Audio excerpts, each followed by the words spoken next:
Fala, gente! Sejam bem-vindos a mais um episódio do podcast do Gente que Fala. E chegou o fim de semana, chegou aí sexta-feira, em que a gente vai relaxar, ouvir, sempre com convidados importantíssimos, convidados que nos fazem refletir. Hoje o nosso convidado, além de fazer tudo isso, que ele já tem uma expertise, já é um convidado que a gente tem carteirinha especial para ele já, de tantas vezes que já esteve com a gente. Vou falar mais dele, mas eu quero cumprimentá-lo. César Romão, mais uma Tudo vez, bem, muito Lula? Que obrigado. prazer estar aqui. Muito E eu obrigado muito feliz de por eu esse estar te convite. entrevistando dessa vez, né? É um prazer. A gente fazia sempre pelo rádio, né? Pelo Já tive o rádio. privilégio aí desde o início do Foi. Gente que Fala. 20, quase 5 anos No já de rádio, história. depois pela internet. Foi, E pandemia, como eu gosto de brincar, pandemônia, a gente tentou continuar eu acho ativa. que você já está batendo recorde de entrevistas aí, né? Olha, rapaz, tá gostoso fazer isso, né? E é bom que a gente aprende muito. E hoje vai ser bom, porque, ó, você já conhece o César Romão, jornalista, escritor, palestrante, professor, especialista em gestão de pessoas. César, só para explicar um pouquinho, o que que é especialista em gestão de pessoas? Na realidade, quando eu comecei minha carreira de palestrante, as pessoas queriam ouvir o que eu tinha aprendido, né? Hum, E de repente eu fui levado para o mundo corporativo. sim. Então, as palestras que lidam com motivação, gestão, comportamento, carreira. Eu sou muito requisitado, né? Ah, Passei que a ser bacana. muito requisitado. E aí eu ganhei esse título, né, de Ah, gestor de pessoas, entendi. alguém que sabe decifrar as pessoas. No mundo. Mas não Ah, é um autotítulo, não. É um sim. título que me foi adquirido aí, né, ao longo do tempo aí. Merecido, tenho certeza, porque olha, a agenda desse homem aqui, gente, ainda bem que ele é nosso amigo, senão nós estamos lascados, viu? Porque é Nem tanto. intensa, muito bom. Vocês assistiram o outro programa que ele esteve com o Fausto, aliás, meu mestre aqui, não é, Nosso mestre. com certeza. E a gente contou bastante da história dele, bastante da família. Aliás, você tá meio no meio, né? Que você tem um filho lá também que trabalha toda essa parte, né? Tenho o Breno, que é publicitário.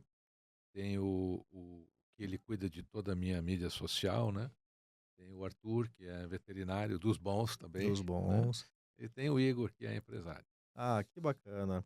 Tá vendo? Então, isso ele contou pra gente outra vez, mas hoje a gente o convidou nesta sexta-feira que antecede a semana que vem, é Natal, semana que vem, no dia 25 aí nós vamos estar comemorando uma data que para o brasileiro, algumas datas temas são momentos de se reunir, mas de uma maneira mais pessoal mesmo, né? Tem gente que se reúne para fim de ano, é festa para alegria, é festa para reunir amigos, mas o tema Natal ele tem umas particularidades que o César vai trazer pra gente hoje através deste livro. E, aliás, César, eu falo de você quase todos os programas, ou melhor, todos os programas que a gente tem autor, a gente fala de você. A Elaine, nossa Elaine, minha amiga, querida Elaine, ela nos escritora famosíssima hoje, escritora, está indo para a terceira edição do livro dela. terceira. Terceira, né? Poxa, ela veio recente falar pra gente Sucesso. sucesso. Ela nos contou que você ensinou uma técnica de como deixar o livro em pé. Eu como é que eu posso usar o termo? Eu replico para todos que trazem livro, que nem todo mundo coloca o livro em pé, ele já cai, é aquela É, técnica da orelha, né. Então, exatamente. olha rapaz, todo mundo tá usando agora, e eu dou crédito a você Obrigado. pela olha gente, fica perfeito, fica muito Obrigado. bom. E Obrigado, ele veio falar um Godoy. pouquinho mais, desse material, desse livro que você demorou um tempinho para escrever, né, Um Homem e Seus Discípulos. Quanto tempo de pesquisa, a gente vai falar um pouquinho mais do que significa, mas quanto tempo de pesquisa, De César? pesquisa, 16 anos, depois mais 3 anos para conseguir formatar toda essa pesquisa. Numa época que não havia internet, as Uau! pesquisas eram feitas por cartas, né, não existia site. Carta, Então, carta, papel. eu escrevia para os pesquisadores bíblicos, né?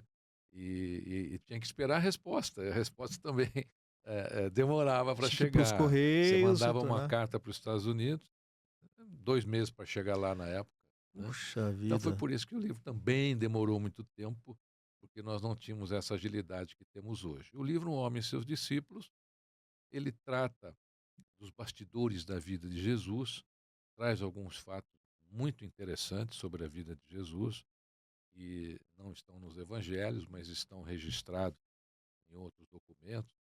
E ele tem sido um grande sucesso, inclusive nessa época, né? toda a época, Natal e Páscoa, é impressionante, o livro parece que foi lançado novamente, né. Que E bacana. agora nesse mês de Natal, os meus editores sempre falam: "Romão, de novo, olha, parece que está De sendo novo. lançado agora". Ele tem status. Aliás, você teve um bom trabalho, não é nem elogio, é fato pelo que você está me dizendo agora, né. É igual o próprio Jesus, né, são mais de 2000 anos de história e quem o lê é atemporal, né. Parece que foi. O livro ficou atemporal, ele está escrito, de maneira contemporânea, quer dizer, é uma linguagem muito simples, muito tranquila, e as pessoas leem e aprendem muitas coisas aí sobre o mestre Jesus. Como você disse no outro programa lá com o Fausto, você tem muitas obras lançadas em outras línguas, inclusive, são vários títulos, vários trabalhos. O- Neste caso, o que, que o motivou a escrever um livro que precisaria de uma contextualização, precisaria de uma história intensa para falar de um ser que é atemporal, de um ser que viveu numa época 1000% diferente da gente? O que motivou a escrever Um Homem e Seus Discípulos? Bem, primeiro, Jesus é o tema mais escrito e mais falado do planeta Terra. Então, o livro que mais é publicado, os livros que são mais publicados, tirando a Bíblia, é claro, Sim. são os temas relacionados a Jesus. Eu, pessoalmente, sempre fui muito fascinado por essa história. E, inclusive, tive o privilégio de conhecer o Rota Rota Benítez, quando a gente escreveu o Cavalo de Troia, né? Sim, Quando sim. ele lançou aquele livro aí, fiquei mais fascinado ainda. Ele é Ah, um grande pesquisador da área também. sim. Foi uma das pessoas com as quais a gente teve contato para concluir esse livro. E eu disse: "Por que não?". Inclusive os editores da época disseram assim: "Mas Romão, tem tanta gente, tem tanto arqueólogo, tem tanto, pesquisador de renome, você não tem posição nessa área?". Eu falei: "Eu vou marcar posição nessa área. Justo. Eu vou fazer o que for possível para criar uma obra que as pessoas possam realmente aprender". E hoje, olha que interessante, este livro é fruto de pesquisa para outras pessoas. Muitas Hum. pessoas que querem aprender mais sobre o tema Jesus, né, utilizam-se do livro Um Homem e Seus Discípulos. Eu tenho certeza que, apesar da a gente vai entender um pouco mais sobre o nascimento de Jesus, fatos reais, tudo, independente de qualquer situação, né, a gente vai falar, é muito interessante saber, não muda o contexto que a gente vive hoje em dia, não muda a fé das pessoas, né, mas, tira uma barreira que às vezes possa ser que não per a pessoa não consiga evoluir, não consiga entender mais, e dar o devido valor mesmo, por mais que a gente vai muito pela fé, mas Jesus vai além da fé, certo? Ele é além, né? Jesus foi um dos avatares que nós tivemos aqui no planeta e, na minha opinião, não digo o único, mas foi o avatar, O né? O Avatar. avatar. É Até porque atípico, né? ele tem uma coisa que os outros avatares não tinham, que é o milagre. Então, o posicionamento dele, não só como avatar, mas somado aos milagres, na minha opinião, fez dele o único avatar, eh, Com poderes o status. suficiente, com status, né, É. para se colocar nessa posição. E a fala dele é muito interessante quando você pega os canônicos, aí os evangelhos canônicos, os 4 evangelhos conhecidos na Bíblia, ele sempre dizia que falava para os humildes, que era aquele que saberia entender, até porque ele utilizava de toda a filosofia que o precedia, né, através do que ele pregava, numa linguagem tão simplista, mas sem perder a força e a qualidade que aquilo tinha. E ele abria a mente das pessoas que o ouvia através de dizer: "Ó, você pode também fazer isso", né. Pegou os evangelhos canônicos que a gente conhece, Marcos, Lucas, João e Pedro, ele sempre dizia: "Ó, levanta, a tua fé te salvou, vá lá, a tua fé o fez". Ele sabia conduzir e dar valor que todos temos condições. É isso mesmo, né. As falas dele são falas essênicas. Sim, E os essênios foram uma grande escola na oratória, né, sim. na comunicação, eles aprendiam, se dedicavam a isso.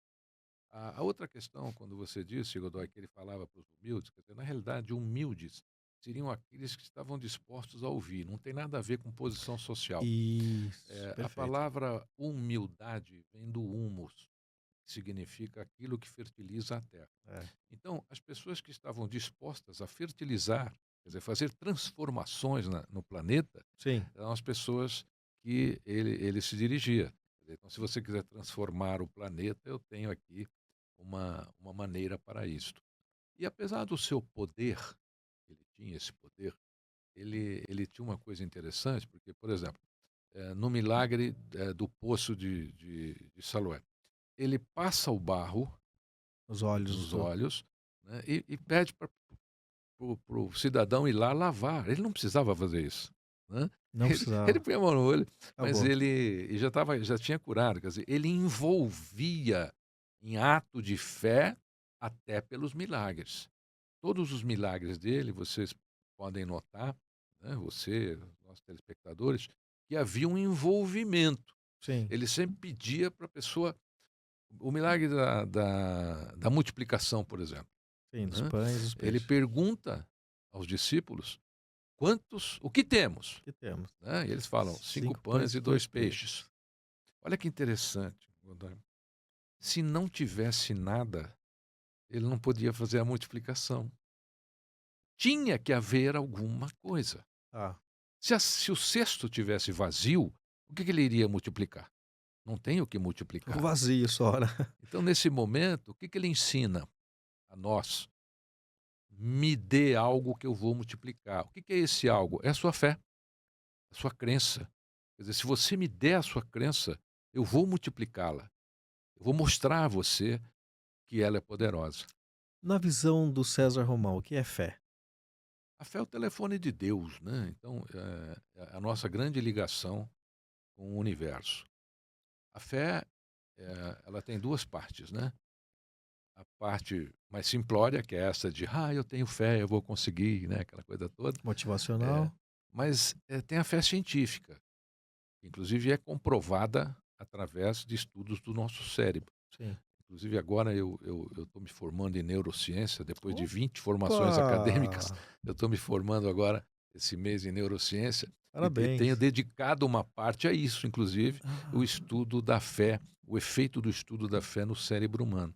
E é impressionante como nós temos alterações cerebrais, nas ondas cerebrais, isso. no nosso sistema elétrico, né, cérebro, quando a pessoa tem fé. Então Poxa, a fé, ela tem esse lado também neurocientífico, né. eu gosto de dizer que a oração é o nosso WhatsApp com Deus, né.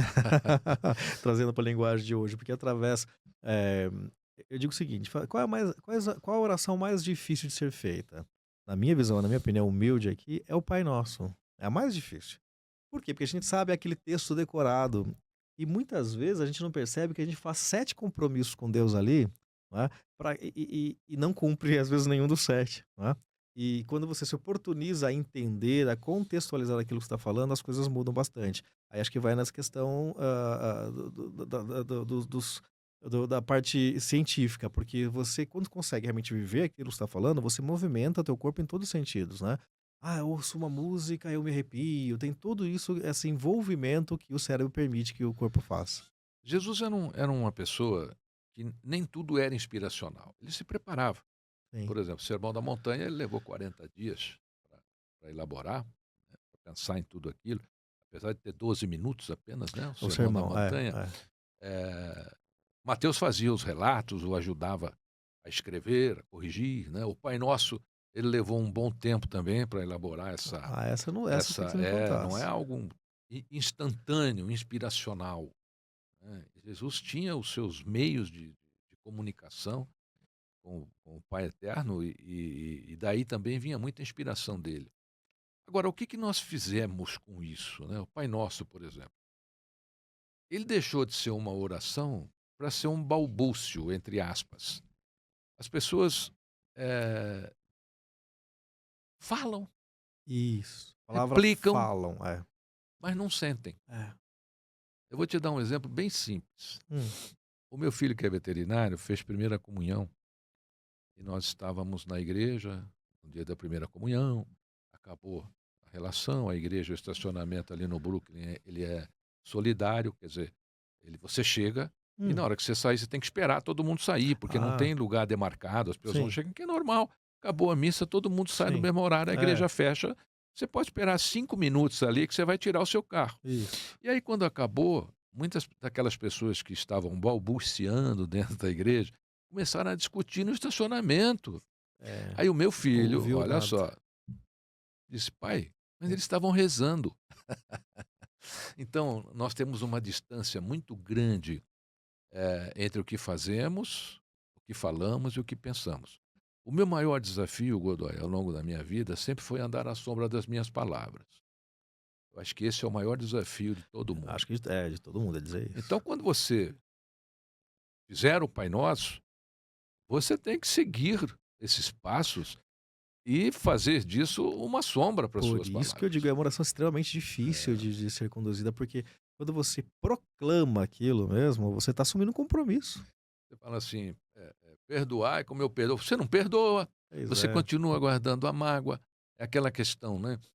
Quem é pior? É aquele que lançou a flecha em você e a flecha bateu no seu peito? Ou você que ainda continua com aquela flecha no É, peito é, reclamando da dor? é isso mesmo.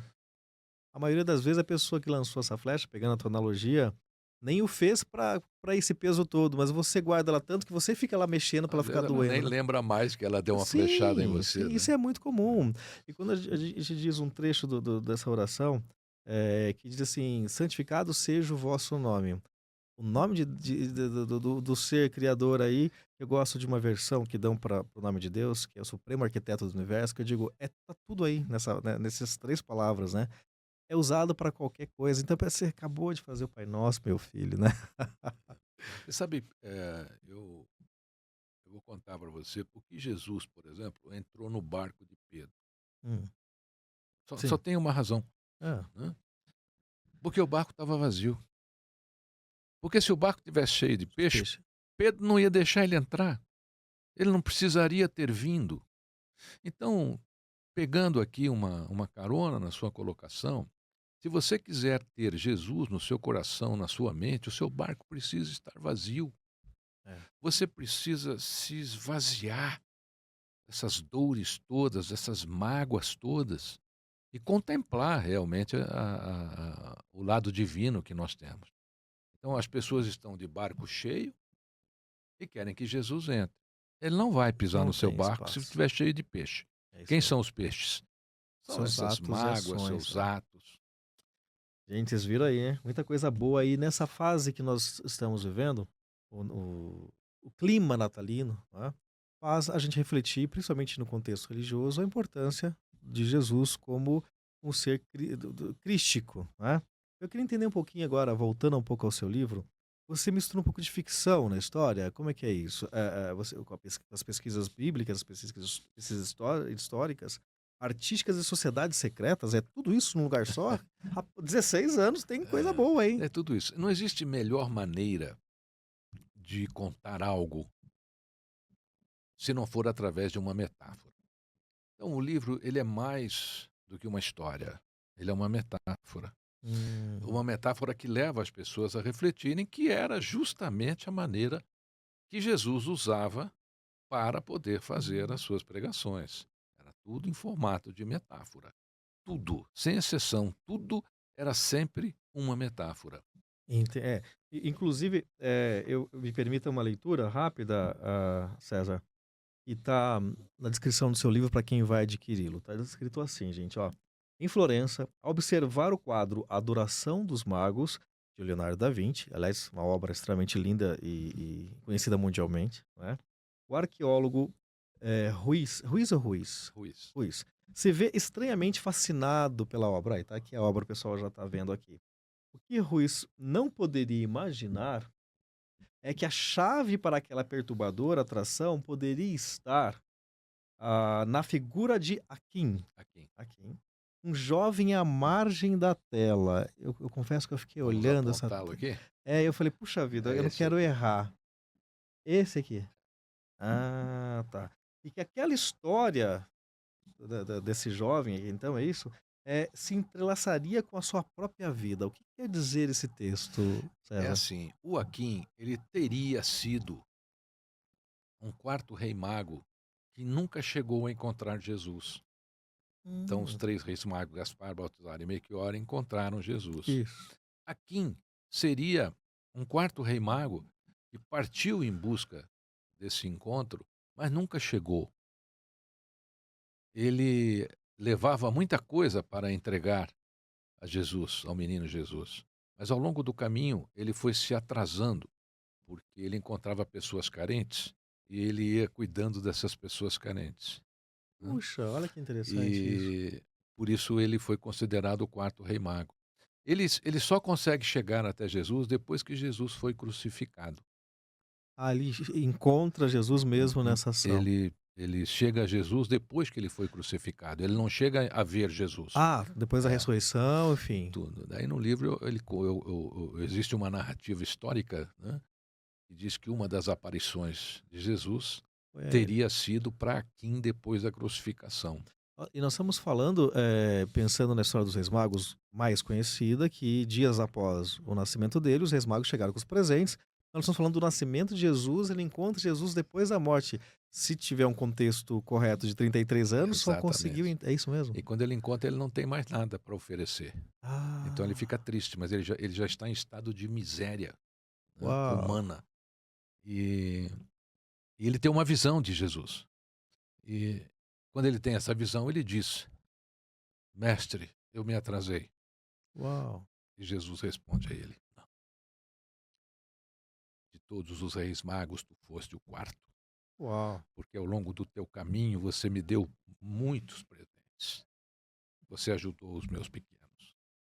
Tudo são atos, né? É. E o que a gente faz com a própria vida. Acho que é uma reflexão E perfeita. tem algumas aparições de Jesus muito interessantes, que não são narradas nos evangelhos, mas estão em registros paralelos, como, por exemplo, Pedro, quando sai da prisão, né, que ele faz a conversão do guarda e consegue sair, as portas se abrem, né, ele começa a fugir pela Via Ápia, e Roma está queimando, Ah, já está na fase de está na queima. fase de queimar. Aham. E aí ele vê Jesus na Via Ápia. Então, a Ah, aparição de Jesus. E quando ele encontra Jesus, ele cai de joelhos e fala: Mestre, que fazes aqui? Voltaste? E aí Jesus responde: Sim, Pedro, voltei para cumprir a missão da qual tu estás fugindo. eita, Voltei para ser crucificado novamente no teu lugar. uau. E É, aí fala Pedro pesado. mantém-se em joelhos, se levanta e volta para Roma para Uau. ser crucificado. Ah, de quando Pedro foi Porque é crucificado. sobre ti que edificarei a minha igreja, né? Ele deu esse Então status a Pedro Pedro. tinha que ser crucificado. E Entendi. na hora da crucificação, o fato mais notório é que ele pede para ser crucificado de cabeça para baixo, Sim. porque não era digno de ser crucificado como seu mestre, Após a aparição, após a então. aparição. Isso é retratado onde, de acordo com suas pesquisas? Nesses documentos todos, por exemplo, você tem Filon, você tem Joséfo, que foi um grande historiador, né, Tá. de toda a história bíblica. Você tem mais alguns. Eh, esses paralelos no Concílio de Nicéia, esses documentos que não são apócrifos, né, eles foram retirados dos Ah, não evangelhos. estão nem nos Não apócrifos estão não nos estão, apócrifos. nos vários que é de Eles foram Tiago, de retirados, porque o Madalena. Concílio de Nicéia deu uma simplificada na história Ah, toda, sim, sim, sim, sim, né. sim. Até porque a gente está falando de Natal, por exemplo, não sei se eu vou me adiantar aqui Não, mas por ou se você favor, vai fazer a sobre o questão. Natal eu quero saber É, bastante sobre, mas então vamos tá bom. lá, Então eu pode. vou ficar quieto aqui, vou esperar a sua Não, por pergunta. favor, depois a gente volta. Porque o Concílio de Nicéia, quando o imperador Constantino assume, ele é o primeiro imperador romano convertido. Sim, Então ele precisa fazer um está trabalho, né, para que um marketing, né, para que é, o cristianismo não caminhe. tinha o Breno na época. Não tinha o Breno lá. E aí ele reúne todas as pessoas ligadas, né, à igreja, e eles decidem quais os textos que ficam e quais os textos que não ficam. E muitos desses textos ainda são documentos guardados na Biblioteca do Vaticano Tem muita coisa e lá que ainda que estão não aí foi por. revelado. E nem precisa. Né? É, Na realidade, a única coisa que você não consegue tirar da vida hum, de Jesus hum. são os milagres. Se Ah, você tirar sim. os milagres, ele vira um pregador qualquer. Sim, é mais um profeta dos que tiveram Exatamente. vários, inclusive, né. João Batista não fazia Pois milagres, é, e era um profeta incrível, né? sem dúvida Era um não. profeta. Sim, Mas Jesus foi além, né? sim. Foi além. O que é energia crística, na sua visão? Que é o que Jesus tinha, que o fazia ser diferente dos demais profetas e ser ter esse status de filho de Deus, Na realidade, ele é o escolhido, ele é o ungido. ungido. Profeticamente, Isso, inclusive, a Torá sempre anunciou a vinda do do grande profeta, sim, né, sim. do Filho de Deus.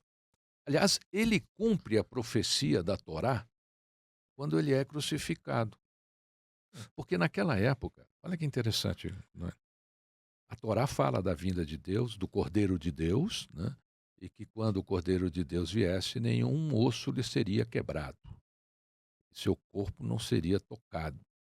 Certo, isso. Naquela época, os romanos que inventaram essa história de crucificação, o que, que eles faziam? Eles crucificavam as pessoas ao longo da Via Ápia e as pessoas fugiam, acabavam fugindo. Então eles crucificavam e quebravam a perna. É, Jesus foi o único crucificado em toda a história romana entendi. que não teve a sua perna quebrada, não teve nenhum osso partido. Isso é fato. Realmente só teve a história da lança, que não quebrou nenhum osso e tá lá historicamente dito nos evangelhos também. Que a profecia judaica fala disso. Antes da gente entrar especificamente no Natal, porque o livro caberia uns 5 programas só para falar das primeiras páginas do livro, né, porque realmente a história é uma história que, acalenta o nosso coração, porque a gente tá falando de alguém que a gente tem uma admiração incrível, absurda, independente da fé. Quando você retrata a fé, retrata a história de Jesus aqui, ela é destinada, não vou dizer exclusivamente, mas destinada mais ao cristão ou ela é aberta a para quem quer conhecer esse ser? Porque se a gente pegar um pouquinho do meio do planeta para lá, a gente tá falando de outras histórias, né, de outros seres aí iluminados, né, Alá, Buda, e aí vai a história. Qual é o foco desse livro? É para uma fé cristã? É, é para a fé, é para a crença. Tá, Né? Se você pegar o Oriente, por exemplo, você tem Mahavir, Kabir, Krishna, Buda mesmo, né? sim, Entre tantos outros, que são iluminados, não são avatares. tá. Avatar só Jesus por causa dos milagres. Sim, sim, sim. Nenhum deles teve esse poder. Não, nenhum, Né? é. Então, quando eu falo neste livro, eu falo justamente para as pessoas que têm uma crença no divino. Né? Jesus é, Entendi. é É um o dif grande exemplo da crença no no divino. divino. Sim, sim, sim. Buda foi um, um grande iluminado, porém não Sim. fazia milagres. Não, ninguém fez, né. Inclusive cometia pecados. É. Você sabe que quando o Buda foi flagrado por Ananda, que era o seu discípulo número um, tomando vinho, Hum. Ananda diz a ele assim: Mestre, tu estás no pecado, tomando vinho. Buda responde: Ananda, se eu não cometer pecado, eu desencarno. E aí Opa, vocês vão ficar sem mim. opa, Entendeu? É por isso que eu faço uns pecadinhos de vez em quando, senão eu vou desencarnar, entendeu? vou cometer alguns a partir de agora. Até agora Natal. Então vamos conversar, quero inclusive aquela pergunta que ficou lá, a tua resposta para dar pergunta não, na verdade a sua colocação. O Natal tem, historicamente, por um contexto religioso, acho que até mais da Igreja Católica, né, do catolicismo, como base o nascimento de Jesus. Mas como que surgiu essa história aí? É realmente o nascimento de Jesus nessa data? Porque tem essas divergências históricas. Como que, de A- acordo com tuas é, pesquisas? atualmente sim. Atualmente sim. No passado Atualmente não. sim. Natal é a palavra natalis, vem do grego. Natalis, grego, significa nascimento. Tá. Os povos pagãos e os romanos festejavam em dezembro, de 17 a 23 de dezembro, mais ou menos, Hum, uma, uma festa chamada Saturnália. Saturnália é uma festa que ovacionava o deus Saturno, da mitologia grega, que seria equivalente a Cronos na mitologia grega, hum. seria o Cronos dos Dos romanos, romanos, né? entendi. Aquele que devorava os seus filhos por medo de perder o poder, que é o que os Isso. romanos fizeram, Sim, né? Seguiram, exatamente. seguiram a risca. A linha aí. Então, nessa festa, ele era filho de Urano e Gaia. Saturno era filho de Urano e de Gaia. Nessa festa, essa festa acontecia já em dezembro. Saturnália, em festejo ao deus Saturno romano. Também nessa época, em dezembro, não só os romanos como os pagãos festejavam o solstício da época, do meio de dezembro, que é o quê? O nascimento do sol. Isso. Então, o sol também era um deus para Isso, os romanos. eles tinham essas festas, né? Cada época do ano Exatamente. tinha uma festa Nessas festas eles enfeitavam árvores, nessas Ah, festas eles trocavam já comida, né, que seriam presentes. Pra você ter uma ideia, em 27 livros da Bíblia, Godoy, não há nenhuma referência ao dia do nascimento de Jesus. Nenhuma. com data Não específica tem, não tem não nenhuma. tem.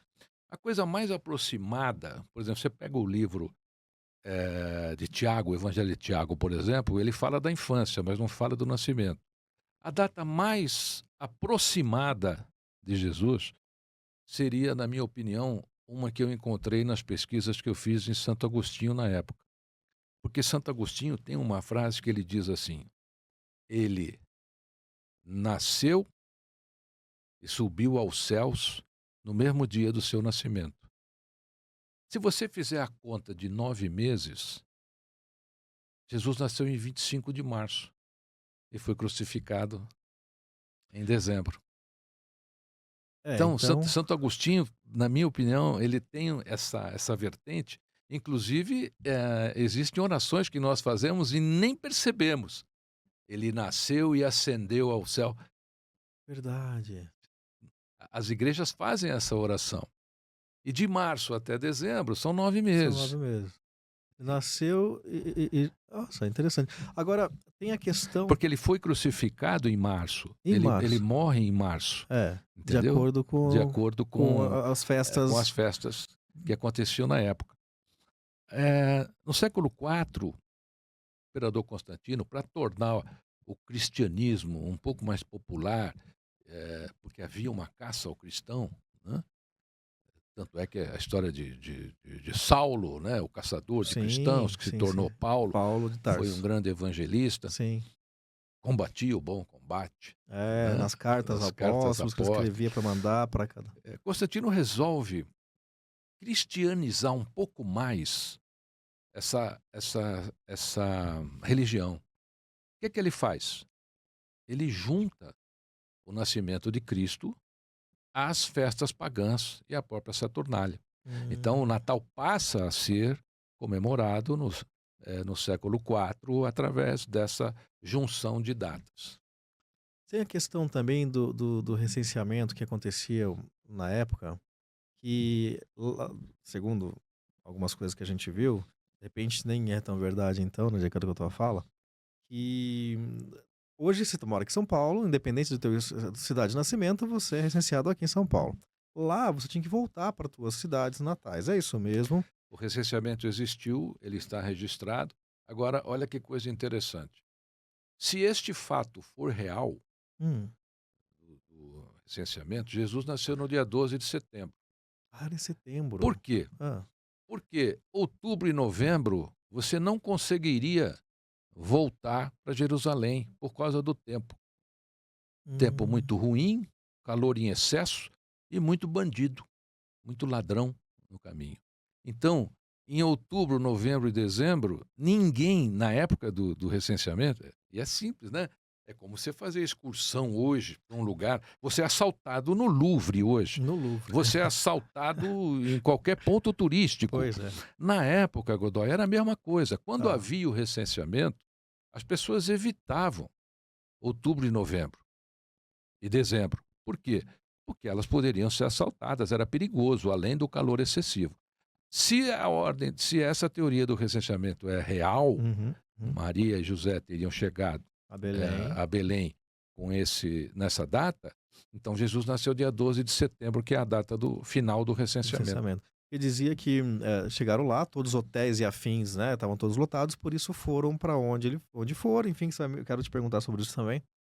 E teve Jesus lá. Então, realmente, matematicamente, qualquer uma das Tem versões uma controvérsia aí, né? não é. E aí, como é que a gente faz com tudo isso, né? Na realidade é assim, nós temos que entender que tudo isso é um enigma maravilhoso, Sim, sim, né? concordo plenamente. Não faz diferença se ele nasceu no dia 12 de setembro, 25 de dezembro ou no dia 6 de janeiro, como há registros também, Ah, em né, 6 de há janeiro também. registros do dia 6 de janeiro. Mas o que eu mais, assim, simpatizei, né, achei que está mais lógico, é o de Santo Agostinho, É, até porque a gente repete isso em orações, é. até na própria Igreja Católica, Sim, sim, sim, sim. viu. É, isso tem muito sentido. E lembrando também, que tem o calendário gregoriano, juliano, tudo isso que as horas eram um pouco diferentes, vem vindo de uma parte que não tem uma contextualização perfeita, exata. Eu acho que a fé vai além de tudo isso mesmo, né. A fé é aquilo que te transforma, que te muda, o que te faz evoluir e melhorar. Então quando você pegar historicamente apenas e tirar esse contexto que é a esperança, né, que a fé traz, fica um pouco vazio de alguma forma, né, porque daí é igual a tua história, igual a minha história, e a É. gente tá lá nesse processo de E não evolucionamento. existe nada mais sensacional do que o enigma. Ah, sem dúvida. Eu acho que Jesus foi tão fascinante, até na sua própria história, né, os discípulos foram tão fascinantes, que deixaram enigmas. Por quê? Porque o enigma te faz, olha só, eu estudei 19 anos esse tema para escrever esse livro. Pois é. O que é que me levou a isso? Foi um enigma. A que Olha, conclusão eu cheguei? A essa, mas ainda não é talvez a conclusão ideal. Eu preciso continuar no enigma, mas te permite né. te dar esse É, gás todo. O pessoal de casa está vendo aqui o nosso portal Orbis News, pelo qual você já é de casa, já conhece, então só para reforçar o que a gente fala todos os dias, não esqueçam de ter inclusive leituras do próprio César lá com a gente, no www.orbisnews.com.br. A gente espera vocês lá. Presépio, o César, que história é essa? São Francisco de Assis queria ser recebido pelo Papa. Foi. Então o Papa não o recebe, né, mas ele queria montar o presépio lá, e o Papa não deixa. Ah, Aí São Francisco de Assis volta meio chateado e fala assim: "Mas se eu colocar lá um cabo de vassoura, as pessoas vão visitar, né, e ter, o mesmo efeito de fé". E São Francisco de Assis coloca lá um cabo de vassoura em cruz, e hum, as pessoas começam a visitar aquele cabo de vassoura em cruz. Daí ele tem a iniciativa, né, de montar o que seria o que foi o primeiro presépio, que é a primeira representação, ah. do nascimento de Jesus. E olha aí, gente, a bênção apostólica que o César Romão recebeu das mãos do Papa Francisco. Não é para qualquer um, né? Pelos estudos e pelos enigmas, foi dessa forma? Então, eh, não há outro registro, olha que interessante, não há outro registro que não tenha sido dessa forma. Tá. Na França, por exemplo, crèche é uma palavra que significa manjedoura, por Hum, isso que as crianças vão na creche, na é uma creche. palavra mundial, Ah, né, porque a manjedoura é onde elas vão nascer, elas serão cuidadas, né, sim, por padrinhos e tudo mais. Então não há eu não encontrei registro de que tenha sido diferente, mas eu certo. volto ao enigma, Ah, é, né, é. o O fascínio, fascínio. está no segredo, está no enigma. Por exemplo, a questão do Papai Noel, né, essa questão nasce com São Nicolau, que foi um bispo cristão do século IV, na cidade de Patora, na Turquia. Aí você tem, a árvore, de Natal, que também é um outro segmento, e olha que interessante, a árvore de Natal, ela Maria, põe a 6 pra mim e depois a 7. a árvore de Natal, olha que história linda e fascinante.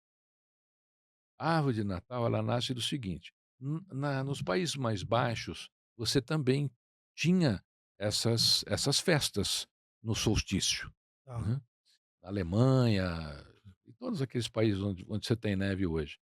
Mas conta-se que nos países nórdicos havia um bispo, bispo São Bonifácio, e o São Bonifácio, eles faziam naquela época, sacrifícios ao deus Thor, ao deus nórdico Thor, Sim.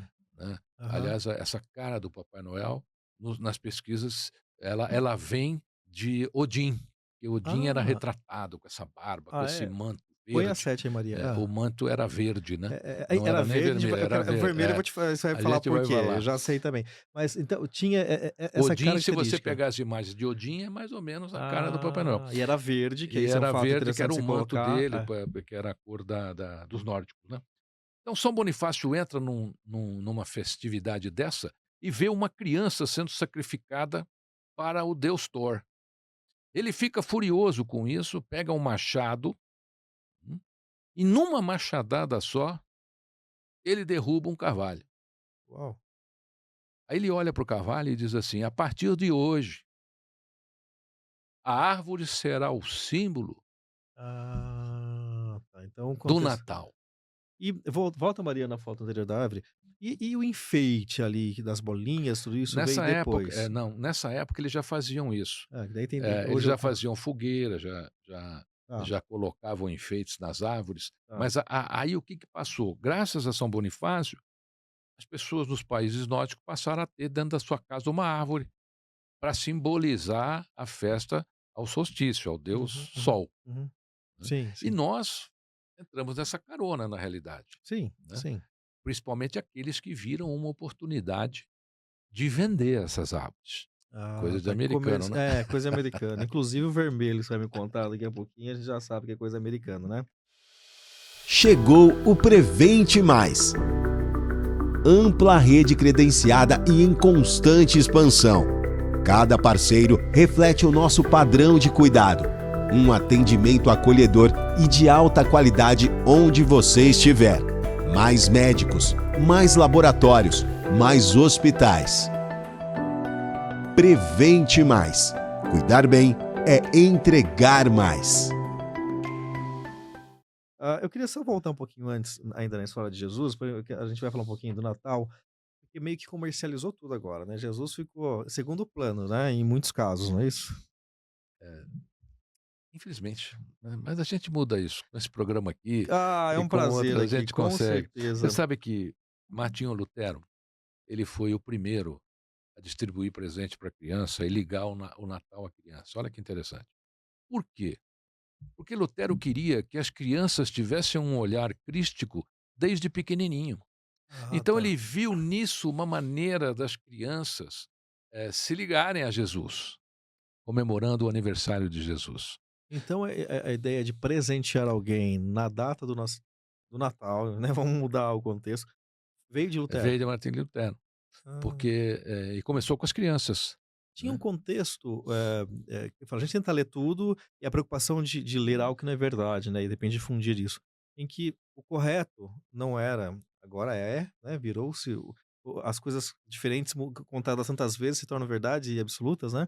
Eh, a entrega do presente era dia 6 de janeiro, que era a entrega que a igreja conta, que os magos chegaram e presentearam Jesus. A troca dos presentes seria essa data. Tem fundamento, é mais um fake news da Não, não, internet? Lutero fazia isso no decorrer, quer dizer, como os romanos festejavam o solstício do dia 17 ao dia 23, Uhum. praticamente, ou até dia 24, poderia ser, Lutero usou a mesma técnica. Então, nessa fase, já se antecipava Entendi. a doação de presentes, que não era nada absurdo, eram coisas, simples, mas era mais para que as crianças lembrassem de Jesus. A gente falou dos Reis Magos, né, ou do quarto Reis Magos, possivelmente, dado esses, Gaspar, né, Baltazar e Melchior. o Aliás, aguarda aí, porque é tão difícil as pessoas ouvirem saberem esses 3 nomes, né. sempre falo os Reis Magos, né. Qual o significado espiritual da visita deles, dos magos a Jesus?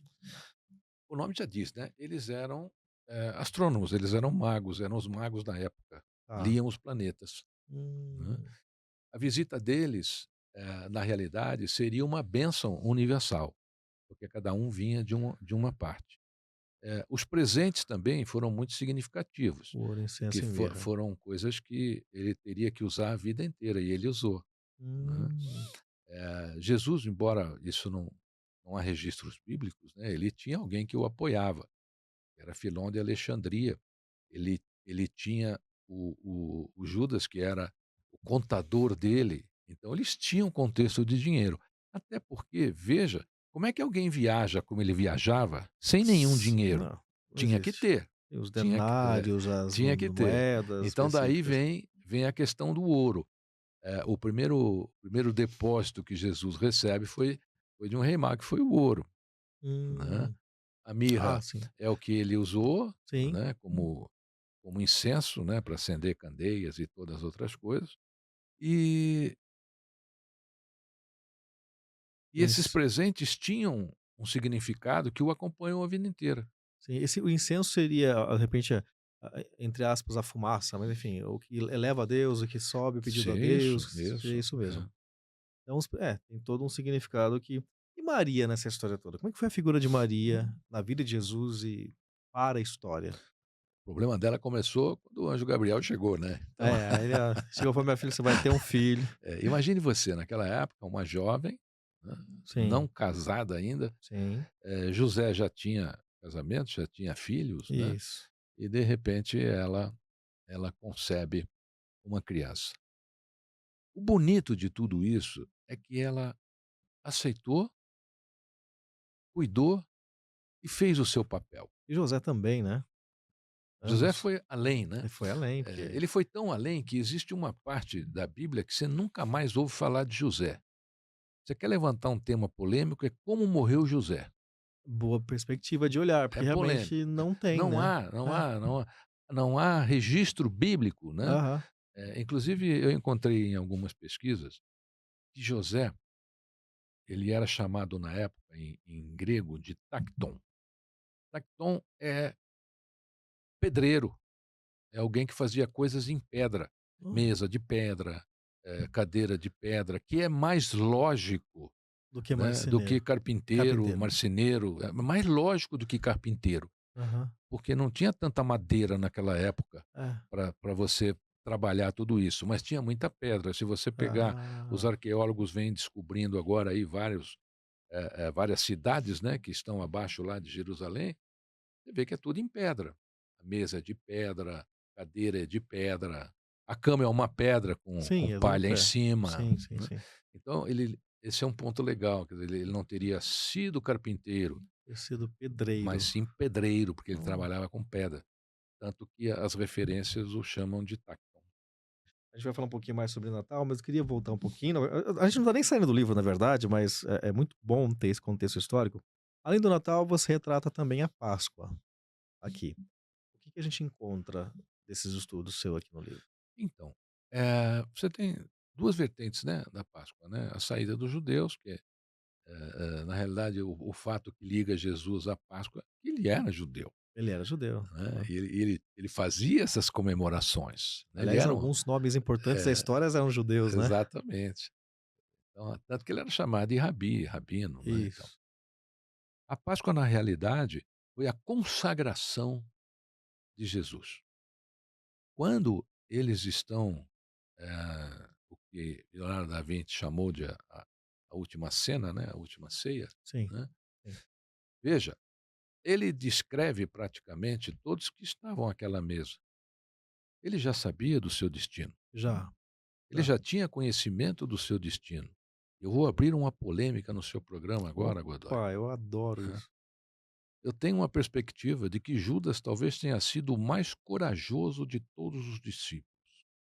Porque se Judas não tivesse feito o que fez, ele não teria crucificado, não teria sido Sim, crucificado, não verdade. teria ressuscitado e essa história Morreria. teria terminado, como tantas outras. Importantes e Então, boas. em termos de coragem, né, Você pega não é o fácil você não, entregar a uma pessoa como Jesus e saber que ele vai passar por todo aquele flagelo. E ele entra em conflito com ele mesmo. Judas. Por isso que na minha opinião, por isso que ele comete suicídio. É. Ele fala: "Pô, ele pediu para eu fazer, eu fiz, mas eu estou arrependido, eu não devia fazer". É porque vem aqui o contexto emocional que se É, envolve, né, como que você entrega alguém que você admira e sabendo o que ia é uma acontecer nessa polêmica entrega. interessante, né. Sim, absurdamente interessante. Como fazer para viver com isso, né, viva com isso, e E como, né? você sabe que todos, na realidade, tinham uma dose de covardia. Pedro o negou 3 vezes, os outros fogem quando começa a caçada, quando ele ressuscita eles desaparecem, É tudo né. catecumenados Em ali, né? Pentecostes, quando ele faz aquela aparição, Sim, ali, em Pentecostes, por exemplo, ele fez a sua grande realização com os discípulos. Porque o que que ele fez ali? Ele os espalhou pelo mundo. Só que antes de espalhar esses discípulos pelo mundo, há um registro que diz assim, esse está na Bíblia, né?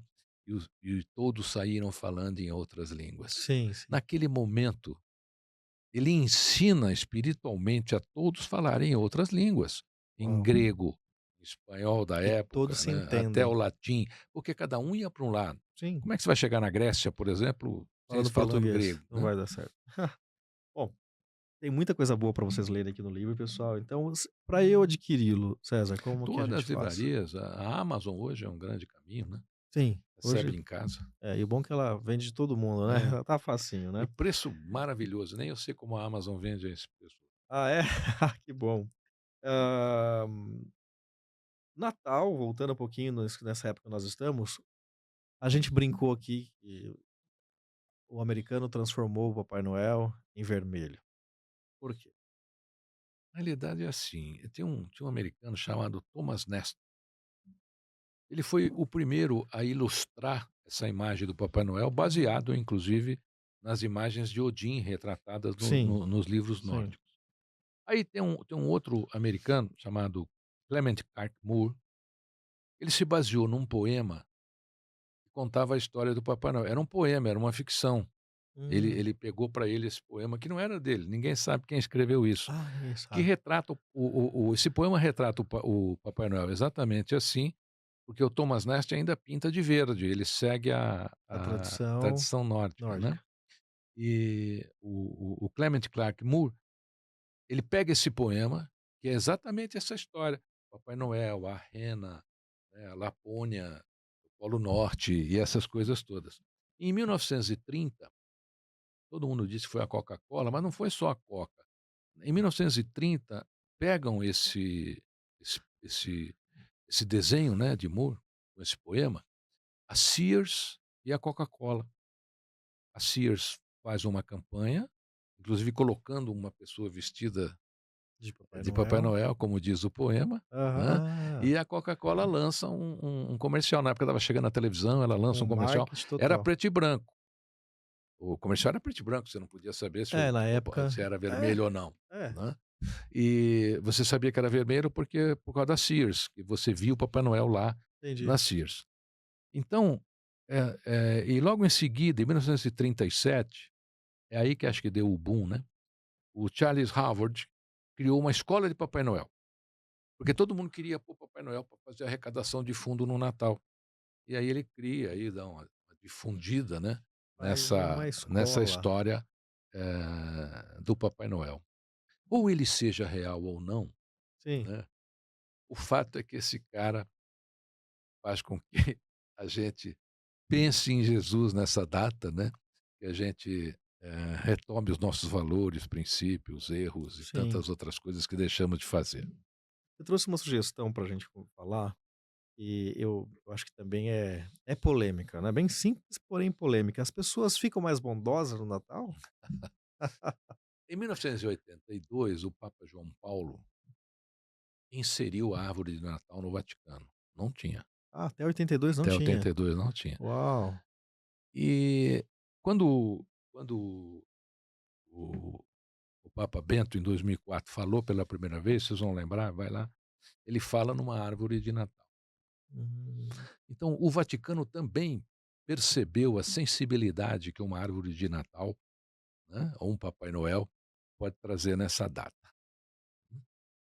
As pessoas ficam mais bondosas? Sim e não. Por quê? Primeiro, porque é uma época de que você é levado à reflexão. ah, Primeiro que você começa a assistir filme de Jesus toda hora, né. sim, Você liga a televisão, essa foi uma maneira inteligente, né, de proclamar o cristianismo pelo mundo, né, isso é no mundo inteiro. Você, pá, liga o filme, é um filme sobre Jesus, Jesus, e aí você vai assistindo, você vai passando por aquilo. O grande problema não é a reflexão que nós fazemos nessa data. O grande problema, Godoy, é que nós devemos levar a reflexão que fazemos nesta data para o resto dos nossos dias, nos dias seguintes. a história da missa lá do seu filho É, com chama lá, 12 anos de idade ali, né? Até Exatamente. menos. Quer dizer, você tudo bem, você ficou bondoso no Natal. Você distribuiu presente, você distribuiu comida, você foi legal. Bom, e aí, dia 26, como é que vai ser? Você vai voltar a ser o que você era ou você vai continuar com a sua bondade? A bondade, ela é um estado de espírito, um estado, além de ser um estado de espírito, mais que isso, ela é um estado de consciência. Godoy, você só muda as pessoas na consciência. Cristo provou isso. Por exemplo, quando ele está ali escrevendo na areia e algumas pessoas se aproximam dele e dizem assim: Jesus, esta mulher foi pega em flagrante adultério. Pela lei de Moisés, ela precisa ser apedrejada. Qual é a sua opinião? Lhe perguntam 3 vezes. Na terceira vez, ele levanta-se e diz: quem aqui não tiver pecado, Pecado. que atire a primeira pedra. A multidão se vai, ele olha para a mulher e diz: vá e não peques mais. Não vejo ninguém aqui para lhe apedrejar. O que Jesus fez nesse momento? Talvez para mim ele nos deu a maior lição de todas, das suas metáforas e comportamentos. Ele não ameaçou aquela multidão para ir embora. O que ele Ele não perderia, tentou inclusive, enfrentar né? aquela multidão. O que ele fez? Ele não falou ao coração, ele não falou à mente daquela multidão. Ele falou ao coração daquelas pessoas, ao inconsciente daquelas pessoas. Então, a nossa consciência é o que nos faz mudar. Sim. Nesse ato, Jesus provou isso. Então, o Natal tem que ser a mesma coisa. Você tem que mudar na consciência, não na consistência. Porque senão não sustenta, não é? Gente, olha, nós conversamos com César Romão mais uma vez. Tem muita coisa boa para falar, que ele trouxe um contexto muito legal. Aqui tem várias perguntas. Eu quero que você volte a falar mais do livro, falar mais, por mais que eventualmente já tenha passado o Natal, que a gente deseja o Natal de consciência para todos que puderem Isso. nos assistir, né? Para que você possa viver Aliás, lance esse lema. Neste Natal, seja consciente. consciente. Eu queria que você despedisse do nosso público. Já agradeço. Já te reafirmo que você não está convidado, você já é convocado para os próximos, né? Falso caminho que eu disse, né? Mas que você deixasse uma mensagem de Natal para os nossos telespectadores. Natal é uma época de transformação, como nós conversamos aqui.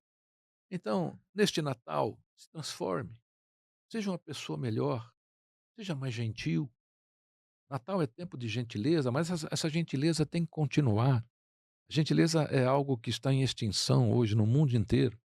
Então, neste Natal, seja consciente da sua generosidade, da sua gentileza e da sua fé em Jesus. Maravilhoso. César Romão, mais uma vez, grato.